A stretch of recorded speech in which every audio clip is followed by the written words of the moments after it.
En esta sesión de nuestro estudio de la predestinación quisiera enfocar nuestra atención en la soberanía de Dios. Una de las razones por las que creo que es importante empezar con esto en nuestro estudio de esta doctrina es porque es un área en la que casi todos los cristianos están de acuerdo. Concordamos en que Dios es soberano.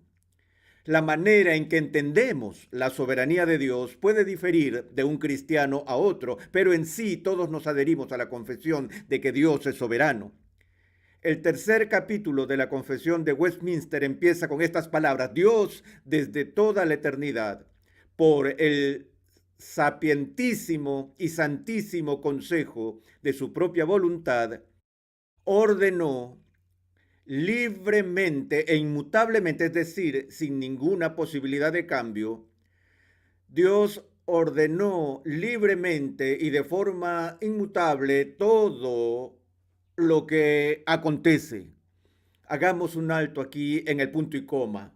Eh, Dios desde la eternidad, según su propio y santo consejo, ordenó de forma libre e inalterable o predeterminó todo lo que iba a pasar. Hice un alto en esta parte en la clase del seminario y le dije a mis estudiantes: ¿cuántos de ustedes creen en esa declaración? Ahora, ustedes tienen que saber que se trataba de un seminario presbiteriano, por lo que esos estudiantes estaban bien anclados en la tradición agustiniana y por eso obtuve como el 70% de los votos. Una gran mayoría lo creía. Luego dije: ok, ¿cuántos de ustedes no creen en esa declaración? Y más o menos 30 manos se levantaron y les dije: está bien, ahora déjenme hacerles otra pregunta. Sin temor a recriminaciones, nadie los va a señalar, solo quisiéramos saber, tengan la libertad de presentar su posición. ¿Cuántos de ustedes se llamarían a sí mismos ateos? Y nadie levantó su mano. Y empecé a hacer uso de mis dotes de Sherlock Holmes. Solo hay una cosa que no entiendo, les dije. Miré a esos 30 que habían levantado sus manos y les dije: ¿les molestaría si les hago una pregunta personal? Les dije: no puedo entender por qué los que levantaron su mano diciendo que no creen en esta afirmación no levantaron su mano cuando pregunté si eran ateos. Y ellos me miraron con una mezcla de perplejidad y desconcierto, la misma clase de mirada que estoy viendo en sus ojos ahora, y les decía: ¿por qué, si ustedes no creen esa declaración, está claro que en esencia al final son ateos? Y es posible que fue la frase más desconcertante que ellos jamás oyeron en sus vidas. Les dije: bueno, eh, entendamos que esta declaración que acabo de leer de que Dios ha preordenado todo lo que pasará, no es una declaración que es única al calvinismo o al presbiterianismo. No distingue a la tradición reformada de otras tradiciones, ni siquiera distingue a los cristianos de los judíos o de los musulmanes. Esta declaración distingue a los teístas de los ateístas.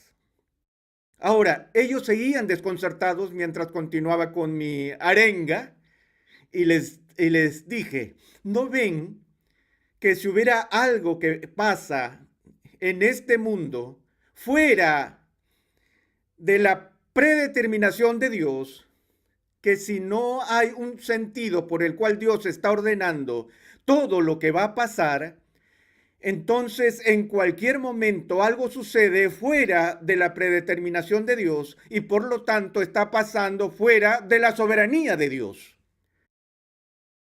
Porque entendemos que cuando hablamos acerca de Dios ordenando las cosas, hay diferentes maneras en las que Dios ordena que pasen.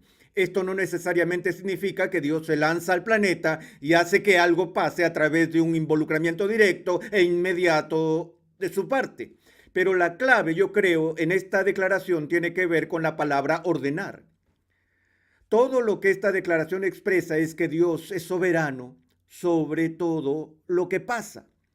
Todo lo que pasa en este mundo no puede suceder separado de la soberanía divina. Algunas veces distinguimos entre lo que se conoce como la voluntad eficaz de Dios y su voluntad permisiva. De seguro has oído esas distinciones. Permítanme trabajarlas y definirlas en los términos más fáciles. Si algo pasa en este mundo, por el poder de los humanos, por el poder de la naturaleza, por el poder de las máquinas, Dios siempre tendrá el poder y la autoridad para evitar que al menos suceda. ¿No es cierto? Y si Él no evita que eso pase, entonces significa al menos lo siguiente, que Él ha escogido que eso suceda. Eso no significa que lo aplauda, no significa que esté a favor, como si Él lo diera el consentimiento divino, pero lo permite, no en el sentido una vez más de aprobarlo todo el tiempo, sino que Él permite que suceda y al permitirlo, Él está tomando una decisión y la está tomando de forma soberana. Y Él conoce por adelantado lo que va a pasar y si Él decreta que esto llegue a pasar, Él está reteniendo su soberanía sobre eso. Ahora, si las cosas pasan en este mundo fuera de la soberanía de Dios, entonces eso simplemente significa que Dios no es soberano. Y la razón por la que hice la pregunta del ateísmo es, por supuesto, que si Dios no es soberano, entonces Dios no es ¿qué? Dios, así de simple. Si Dios no es soberano, Dios no es Dios. Y si el Dios en el que tú crees no es un Dios soberano, entonces no crees realmente en Dios. Puedes tener una teoría de Dios, puedes tener un teísmo teórico, pero al final, para todo propósito práctico, no es diferente del ateísmo, porque estás creyendo en un Dios que no es soberano. Ahora, ¿cuáles son las consecuencias prácticas de un Dios que no es soberano? Piensen esto desde la perspectiva de aquellos que se profesan cristianos. Me gusta explicarlo de esta manera. Si hay una molécula en el universo corriendo fuera de control de la soberanía y el control de la soberanía de Dios, a lo que llamo una molécula suelta, entonces lo que esto implica en forma práctica para nosotros como cristianos es que no tenemos ninguna garantía de que alguna promesa futura que Dios ha hecho a su pueblo se llegue a cumplir. Hay una vieja rima infantil estadounidense que dice, a falta de un clavo el zapato se perdió, a falta de un zapato el caballo se perdió, a falta de un caballo el jinete se perdió, a falta de un jinete la batalla se perdió.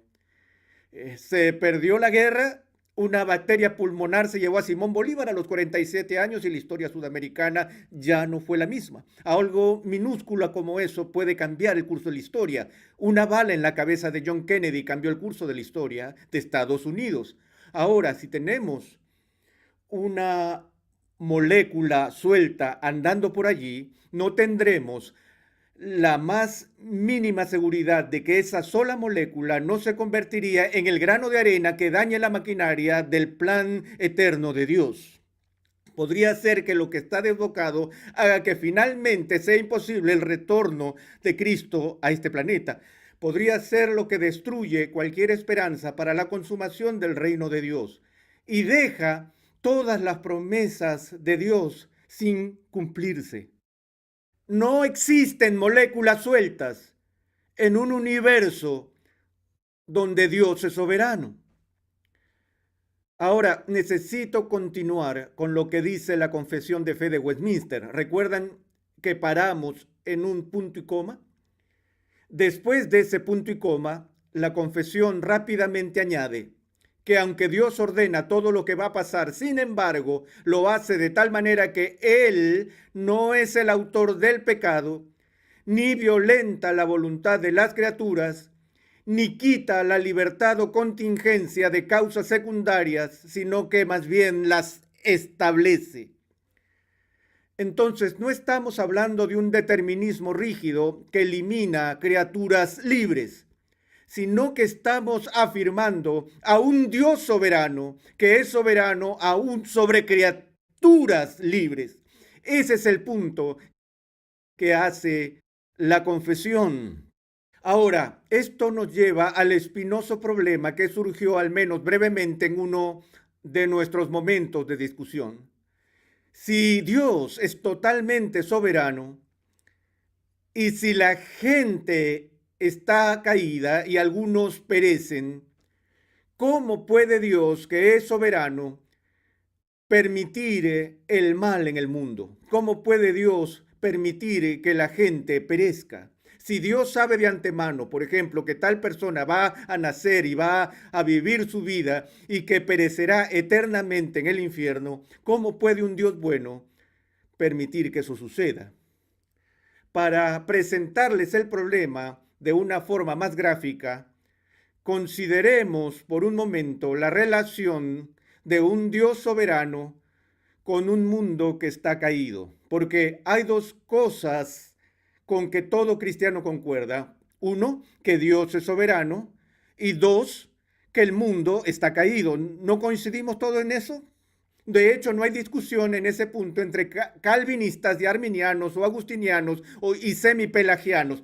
Todos afirmamos que Dios es soberano y todos afirmamos que el hombre está caído. Es el tema de la relación entre el Dios soberano y un mundo caído el que ahora capta nuestra preocupación y nuestra atención. En esencia, hay cuatro maneras en las que Dios puede relacionarse como Dios soberano con un mundo caído. Número uno, Dios pudiera decidir no darle a ninguno caído la oportunidad de salvación. Su amor es un amor justo y santo, y un Dios justo y santo no tiene que amar a una creación rebelde al punto de extenderle misericordia. Él podría amar al hombre caído y castigar al hombre caído, a quien él ama, como una expresión de su justicia. Veremos eso después. Enfoquémonos por ahora en las cuatro cosas que Dios puede hacer. Él puede decidir eso.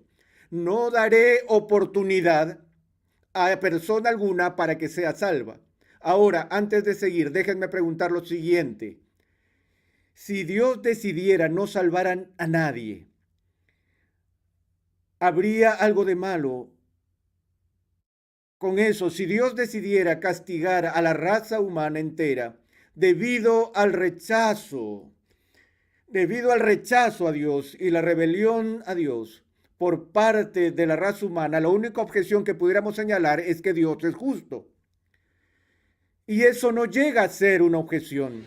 Es decir, pueden imaginarse a un abogado levantándose en una sala de juzgado y diciendo: objeción, su señoría, no estoy de acuerdo con esa decisión porque es justa.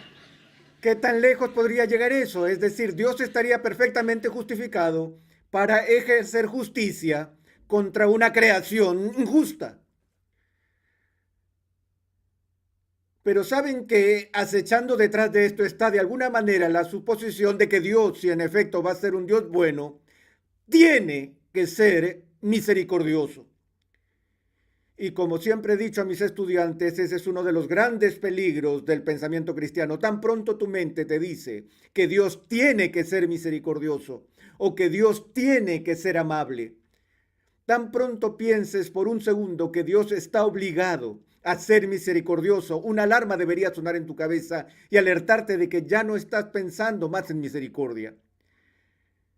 Porque por definición, la gran diferencia entre misericordia y justicia es que la misericordia nunca, nunca, nunca es obligatoria. La misericordia, por definición, es algo que Dios no tiene que hacer, es algo que Dios hace de forma voluntaria, libre. Pero tan pronto como pienses que Él nos debe misericordia, tú ya dejas de pensar en misericordia. La justicia se puede deber, pero la misericordia nunca es obligatoria. ¿Entendemos eso? Tenemos que entender ese principio. Bueno, esa es una opción. Dios podría haber dicho: nadie en este planeta, ya que todos pecaron y están destituidos de la gloria de Dios y Él percibe desde la eternidad, Él nos ve, Él ve nuestra caída. Él dice que pudiera decidir no dar ninguna oportunidad para salvación, ¿cierto? Lo segundo es que Él podría brindar una oportunidad para que todos sean salvos.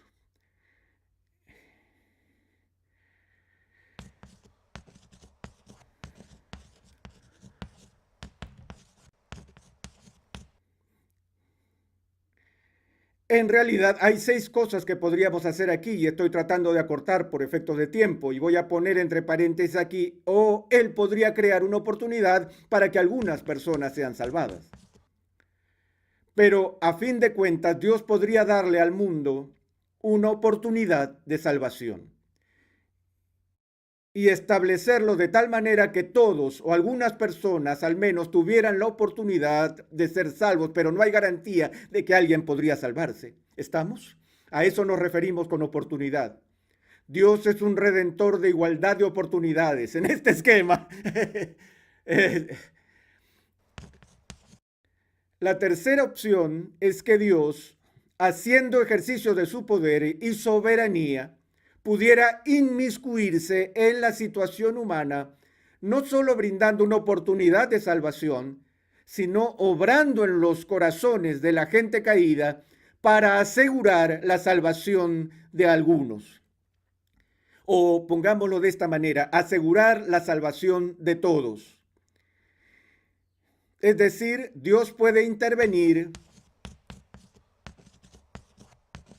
a favor de todos, asegurando su salvación.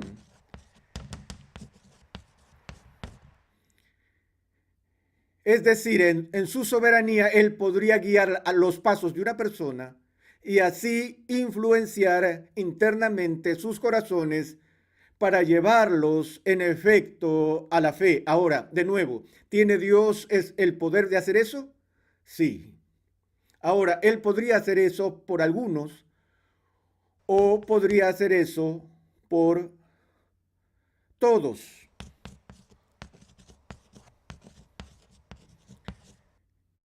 Estas son distintas opciones que Dios tenía o tiene.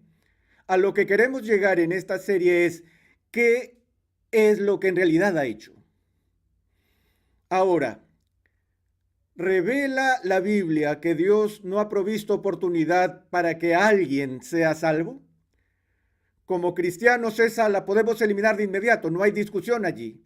Todos concordamos que este no es un punto de vista bíblico, que Dios no haya hecho provisión alguna para salvación.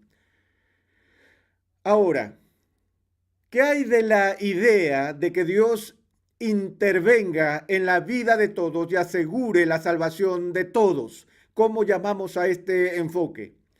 Universalismo. Y hay cristianos que creen en el universalismo. Pero históricamente el debate entre el semipelagianismo y el agustinianismo no es un debate alrededor del universalismo. En esos dos puntos de vista ambos concuerdan en qué? Que solo algunas personas finalmente son salvadas. Ellos son particularistas en lugar de universalistas. Pareciera que la Biblia enseña, creo claramente, que hay quienes están perdidos, finalmente perdidos, y que en el día del juicio final se perderán, como nuestro Señor señala, algunos serán enviados a la oscuridad exterior para siempre, llorando y crujiendo los dientes. Entonces creemos que hay algunas personas que nunca serán redimidas. Entonces, esto debe ser eliminado. Ahora, lo que nos queda son estas alternativas. O Dios da la oportunidad a todos o solo a algunos. O Dios hace más que simplemente poner a disposición una oportunidad. Él realmente interviene y se asegura que algunas personas sean salvas. Ahora, esto es lo que llamamos, eso debería ser algo en que Dios asegura que algunos sean salvos.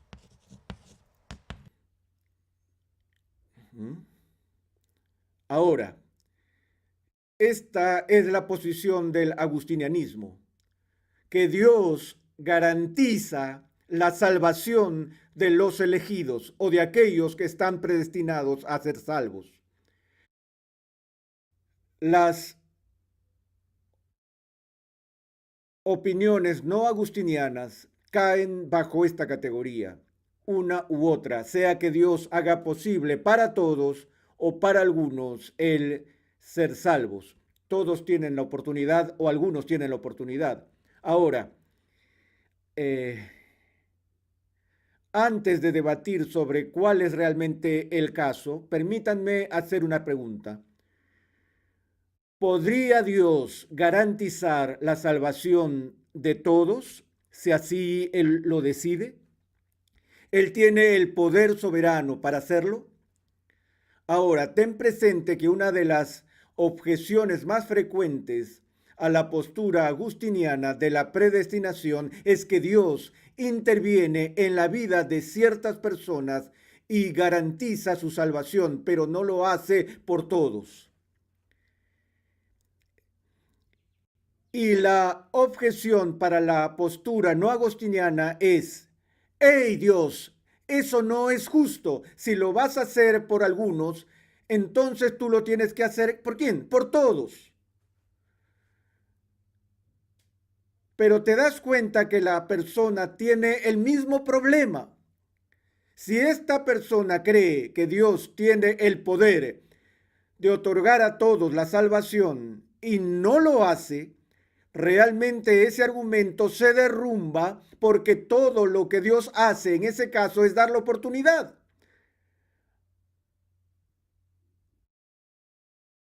a humanos caídos para ser salvos. En este caso, Dios hace más que dar la oportunidad. Él asegura que algunas personas serán salvadas. En este esquema no hay seguridad de que alguien sea salvado. De hecho, como creo que veremos luego, nos asegura que si tomamos en serio el punto de vista bíblico del ser humano caído, su actitud hacia Dios y la gracia de Dios, al menos garantizaría en mi mente que nadie sería salvo. En otras palabras, a lo que me refiero es que una de las principales objeciones a la posición reformada o agustiniana es que no es lo suficientemente benévola, cuando de hecho es más que benévola, porque Dios no solo dice: está bien, aquí está la cruz, elígela si quieres y deja a las personas a su decisión, pero Dios aplica la obra de Cristo. El Espíritu Santo obra en personas que están muertas en delitos y pecados para llevarlos a la fe y para asegurar que la muerte de Cristo nunca sea en vano, que Cristo verá la angustia de su corazón y quedará satisfecho. Las Escrituras hablan de Dios entregando personas, Dios el Padre entregando personas a Dios el Hijo.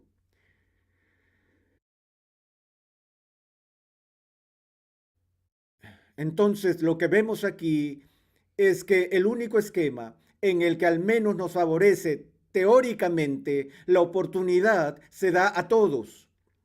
Cualquiera que crea en el Evangelio puede ser salvo. Sin embargo, hay millones, millones y millones de personas que nunca escuchan el Evangelio, que de hecho no tienen la oportunidad. La única oportunidad real, de lo único que realmente podemos hablar aquí, es que algunos tienen la oportunidad. Algunos que no están predestinados tienen la oportunidad de ser salvos. Es decir, este argumento sería que todos los que escuchan el Evangelio al menos tienen la oportunidad de ser salvos, pero Dios no ha garantizado que todos en el mundo escucharán el Evangelio. ¿Podría Dios asegurarse de que todo el mundo escuche el Evangelio? ¿Podría anunciarlo en las nubes si así lo quisiera? Sí, pero Él no lo hace. Y entonces nos quedamos con el problema de que Dios no hace todo lo que Dios posiblemente podría hacer dentro de los límites de su propia rectitud. Él no hace todo lo posible para asegurar la salvación del mundo. Ahora, ¿por qué no? Ay, no lo sé. No tengo idea por qué no. Sé que Él no lo hace. Eso sí está claro. Y sé que no hay sombra de variación alguna en él. Sé que Dios no tiene la menor obligación de salvar a nadie. y sé que Dios salva a algunos, pero Dios es Dios y Dios le recuerda a su pueblo un principio crucial de la soberanía divina. Lo veremos de cerca más adelante en esta serie, donde Dios le recuerda a Moisés y luego a la iglesia a través de Pablo de su prerrogativa divina. Tendré misericordia del que yo tenga misericordia. ¿Mm? Dios nunca debe misericordia. Rápidamente, si Dios solo salva a algunas personas, tenemos que entender que hay dos grupos de personas en el mundo: los salvos y los no salvos, pero todos son parte de un grupo de pecadores. Todos han caído, todos están en rebelión contra Dios. Lo que Dios hace, según la posición agustiniana, es que soberanamente elige, escoge y redime a algunos y al resto los pasa por alto. Entonces, lo que tienes en este esquema es que de un grupo tiene misericordia. ¿Qué obtiene este grupo? Justicia. ¿Quién obtiene injusticia? Nadie obtiene injusticia. Ahora, misericordia no es justicia, misericordia es no justicia. Injusticia es no justicia. Pero injusticia y misericordia no son lo mismo. Ambos están fuera de la categoría de justicia. Aquí está la justicia y aquí tenemos la no justicia. Y la no justicia es de dos formas: misericordia e injusticia. Una forma de no justicia es la misericordia. ¿Hay algo pecaminoso, perverso en la misericordia? No, la misericordia es totalmente buena. ¿Hay algo pecaminoso, perverso en la injusticia? Sí, la injusticia es una violación de la justicia. La injusticia es pecado, la injusticia es malvada. Ahora, si Dios le mostró misericordia a este grupo, injusticia a este grupo, entonces Dios vería comprometida su integridad. Pero Dios le da justicia a un grupo, misericordia a otro grupo. Nadie ha sido víctima de injusticia en manos de Dios. Bueno, tengo que parar en este punto y decirles que en nuestra próxima sesión consideraremos dónde entra en juego el libre albedrío del ser humano en todo esto.